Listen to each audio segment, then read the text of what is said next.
Hoy en Kite en primera persona, les seguimos mostrando la segunda parte de la entrevista que le hizo nuestro corresponsal en Tarifa, Mariano Arias, a Keahi de Aboitiz, uno de los riders más destacados en la disciplina de olas, en exclusiva para ZonaKite. Qué buena onda la primera parte de la entrevista con Keahi de Aboitiz, una persona que nos habla tranquilo, muy normal y que hace unos trucos excepcionales en el strapless, ¿no? Así que sigamos con él en la segunda parte de la entrevista aquí en ZonaKite.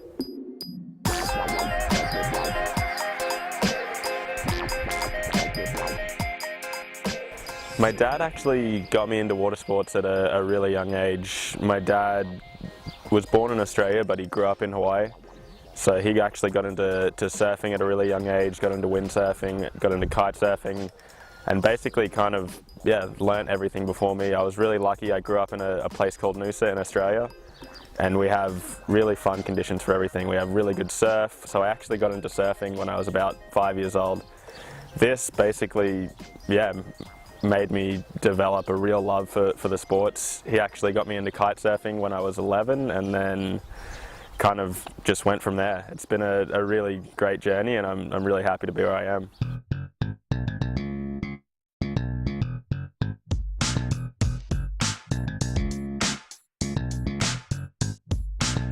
Since I grew up surfing, I always had a really strong desire to basically do wave riding rather than some of the other disciplines.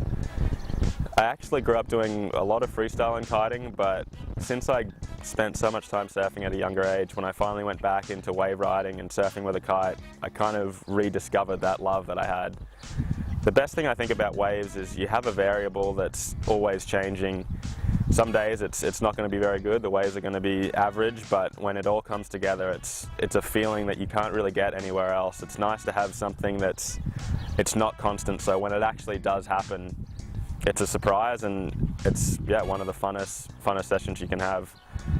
I always just found that since I grew up around surfing and longboarding, that's something that I always wanted to do, and for me I think it's the best thing in kite surfing. And the best thing about kite surfing is you can actually take waves that wouldn't be very good for anything else and have a really fun session. I think that's why so many people are getting more into wave riding, and so many people are realizing how much fun it can be.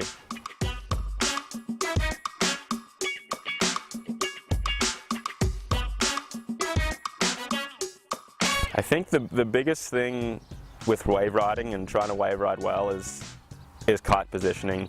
You'll actually see some surfers that come into the sport, they surf really well, but it doesn't matter how good you surf, if you can't get your kite to be in the right position when you do a turn, it's not going to work. So it really is dependent on wind direction, but you kind of have to just see the different conditions and kind of adapt your riding to each of those conditions. I'd say first off, the easiest conditions if you want to have a good wave riding session is find somewhere that's straight side shorts. It basically means that you have to do the least work possible to try and keep your kite in the right position. Your kite naturally wants to fly down the line, and you don't actually have to focus on steering it too much. If it's something that's more onshore conditions, what I like to try and do is loop the kite, or you actually have to work the kite to get the kite to basically be straight down the line.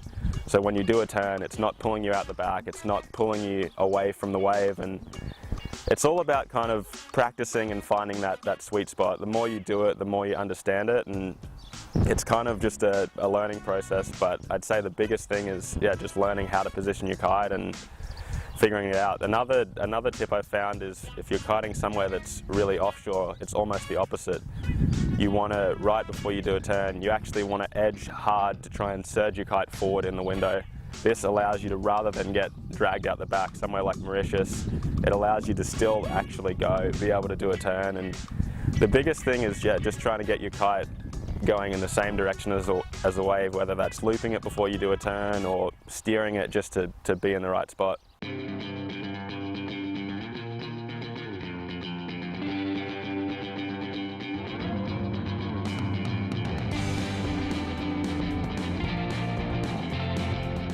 I think it'd be really cool to see kiting become an Olympic sport. I think that's a sport that has the potential there. With the racing, especially on the hydrofoil side, it's something it's really entertaining to watch, and it's something you can actually do in a lot of places that doesn't really work for other types of kite surfing. You can go in light wind, you can go in lakes, and I think it's actually pretty exciting to watch compared to some of the other sailing disciplines. So I think it'd be really cool to actually see it get to the Olympics. I think it'd be great exposure for the sport and a really good way to get more people excited and into the sport. So I hope that's something that happens in the future.